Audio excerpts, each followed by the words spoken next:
السلام علیکم، آپ دیکھ رہے ہیں ٹوٹا پھوٹا سچ۔ آج ہم مسلم دنیا کی چند اہم شخصیات کے بارے میں بات کریں گے۔ تو سب سے پہلے آ جاتے ہیں ان کے نام جان لیتے ہیں کہ کون کون سے وہ لوگ ہیں۔ تو ان میں پہلے نمبر پہ تو آ جاتے ہیں قذافی صاحب، دوسرے نمبر پہ آ جاتے ہیں صدام صاحب، تو تیسرے نمبر پہ اسامہ بن لادن، چوتھے پہ ذوالفقار علی بھٹو اور یہ پانچویں پہ عمران خان صاحب۔ یہ چند اور بھی بہت سارے لوگ ہیں، بہت سارے اس طرح کے نام آپ کو مل جائیں گے، لیکن چند سالوں سے جو کام کر لیں اسلام کے لیے اور دوسرے جو ہمارے جو کام ہیں ان میں جو ان کا جو مین مقصد تھا وہ جو پورا آہستہ آہستہ ہو رہا ہے۔ ان میں ان تمام کے تمام شخصیات میں ایک بات تو کامن ہے، وہ کیا؟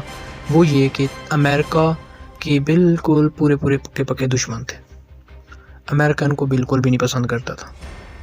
جیسے آج دیکھ لیں عمران خان صاحب کو بالکل بھی نہیں پسند کرتے، اور ان لوگوں کے ساتھ کیا ہوا ہم لوگ اچھی طرح سے جانتے ہیں، اور ان کے ساتھ کس طرح سے ہوا اس کے بارے میں جاننے سے پہلے میں ہر نئے آنے والے سے اپنے نئے ویور کو یہی کہوں گا کہ ہمارے چینل کو سبسکرائب کر دیں اور بیل آئیکن کو دبا دیں تاکہ ہماری ہر نئی آنے والی ویڈیو آپ تک برابر پہنچ سکے۔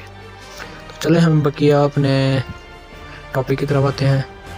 تو قذافی صاحب اپنے ملک کے لیے لڑنا چاہتے تھے، اسلام کے لیے لڑنا چاہتے تھے، لیکن ان کے ساتھ کیا ہوا؟ امریکہ نے ان کو بھی شکست دے دی، ان کو بھی شہید کر دیا۔ صدام کے بارے میں آپ جانتے ہیں، تو پوری دنیا نے کہا، امریکہ نے چھوٹی سی آواز اٹھائی، صدر بش نے کہا تھا کہ صدام پوری دنیا کے لیے دشمن ہے، پوری دنیا کا دشمن ہے، تو پوری دنیا نے کہا ہاں جی دشمن ہے، جیسے آپ کہیں گے، کیونکہ امریکہ کو سارے وہ اپنا باپ ہی سمجھتے ہیں۔ تو روس نے کہہ دیا تھا، ادھر انگلینڈ نے کہہ دیا تھا، نیوزی لینڈ کا وہ وزیر خارجہ تھا اس نے کہہ دیا تھا، تمام کے تمام لوگوں نے کہا تھا۔ تو اس طرح سے اس کو بھی شہید کر دیا گیا۔ ذوالفقار علی بھٹو نے کہا تھا عالمی بینک پاکستان میں ہونی چاہیے، تو وہ ووٹ بھی جیت گئے تھے یونائٹڈ نیشن میں، تو بس اسی کے حوالے سے میٹنگ میں جا رہے تھے، ان کے اوپر وہ غداری کا کیس ڈلوا کے اس کو پھانسی دلوا دی تھی۔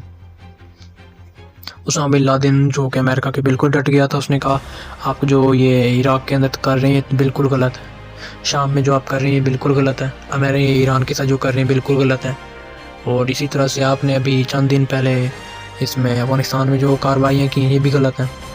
تو امریکہ نے کیا غلط ہے؟ دیکھو اس کے نتیجے میں 2001 کا انہوں نے امریکہ نے یہی سوچا تھا کہ اسامہ بن لادن کو ختم کرنا ہے، اس تنظیم کو ختم کرنا ہے طالبان کی۔ تو وہ تنظیم تو ختم نہ ہوئی، لیکن اسامہ بن لادن کو وہ شہید کر کے چلے گئے، اور ان کا بھی آج دن تک کوئی پتہ نہیں، اور ان کا پورا ان کی پوری کی پوری نسل ہی تباہ کر دی۔ یہ بھٹو کی نسل دیکھنے کوئی ہے؟ کوئی نظر نہیں آئے گا۔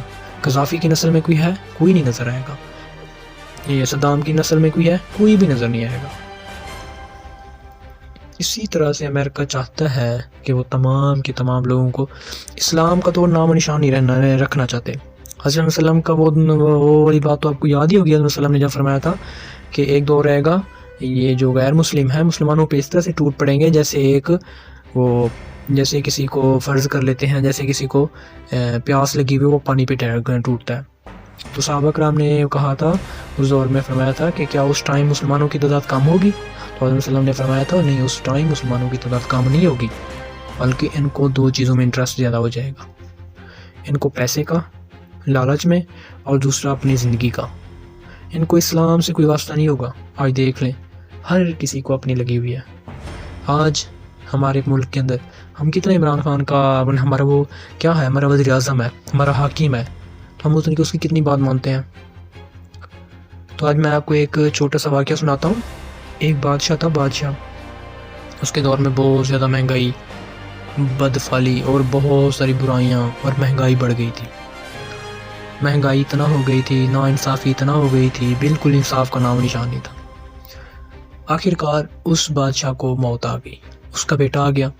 اس کا بیٹا بڑا عالم، وہ ایک مسلم خاندان تھا، اس کا باپ بڑا عیاش پرست تھا، لیکن یہ اس کا جو بیٹا تھا وہ دین کے اوپر کام کرنے والا انسان تھا۔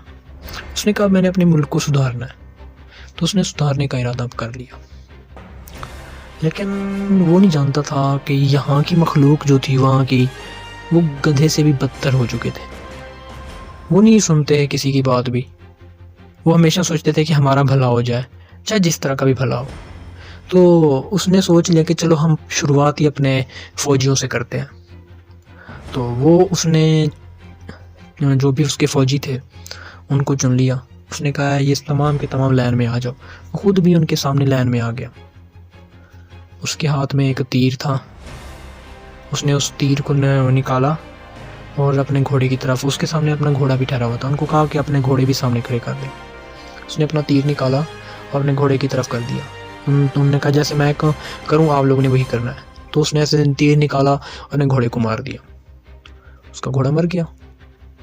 تو اب بادشاہ نے، جب اس کا بیٹا جو تھا بادشاہ کا، وہ بادشاہ، اب اس نے پیچھے مڑ کے دیکھا کہ اب چند لوگوں نے اس کا حکم مانا تھا، چند نے نہیں مانا. تو اب بادشاہ نے کیا حکم دیا؟ اب بادشاہ نے کہا جنہوں نے تیر چلائے ہیں وہ دوسروں کو قتل کر دیں، ان کے سر قلم کر دیں. تو انہوں نے ایسا کر دیا. جنہوں نے تیر نہیں چلائے تھے ان کا سر قلم کر دیا. تو ہمیشہ یاد رکھیے گا، اب بادشاہ نے ان کا سر قلم کیوں کیا؟ کیونکہ جب بادشاہ کے جو اپنے فوجی تھے وہ ان کی بات نہیں مان رہے تو دوسرے کیسے مانتے؟ تو سب سے پہلے اس نے یہ کہا کہ انہیں اپنی فوج کو سیدھا کرنا ہے. اب دیکھیں، یہی فوج تھی پاکستان کی جو کہ نواز شریف کے ساتھ بالکل نہیں ٹھیک ہوا کرتی تھی، لیکن آج یہی عمران خان ہے، وہ بڑی عزت کرتے ہیں عمران خان کی. کیوں کرتے ہیں؟ کیونکہ ان کو پتہ ہے کہ یہ کرپٹ نہیں ہے، وہ کرپٹ تھے. لیکن ہماری عوام کو بالکل سمجھ نہیں آنی. حرام کھا کھا کے ان کے دماغوں میں، ان کے جسموں میں حرام بھرا ہوا ہے.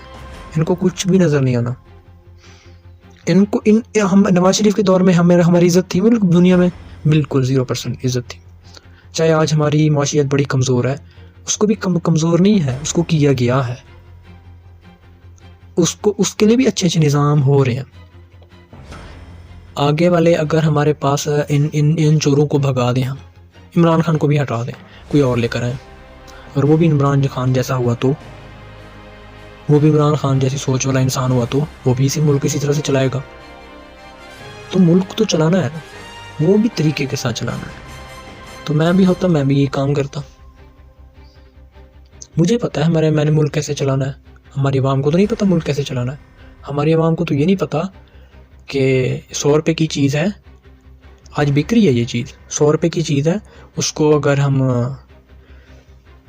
لون پہ بیچ دیں، جیسے ایک ٹائم روٹیشن کے لیے بیچ دیں 3 منتھ کے لیے، 3 منتھ کے بعد میں پیسے دوں گا، چلو بھی آج یہ نقد لوگے تو آپ کے لیے یہ ہے 100 روپے کی، اگر آپ ادھار پہ خریدیں گے تو یہ آپ کو ملے گی 120 روپے کی. یہ سود ہے. لیکن نہیں، ہماری عوام کہتی ہے یہ سود نہیں ہے، یہ پروفٹ ہے، یہ منافع ہے، لینی ہے لو ورنہ دفع ہو جاؤ. تو اس کو سود تک نہیں مانتے تو وہ ملک کیسے چلا سکتے ہیں؟ تو اگر ہم نے انسانوں کی طرح اپنے ملک کے اندر رہنا ہے تو ابھی ہمیں اچھی سوچ کی طرف جانا پڑے گا.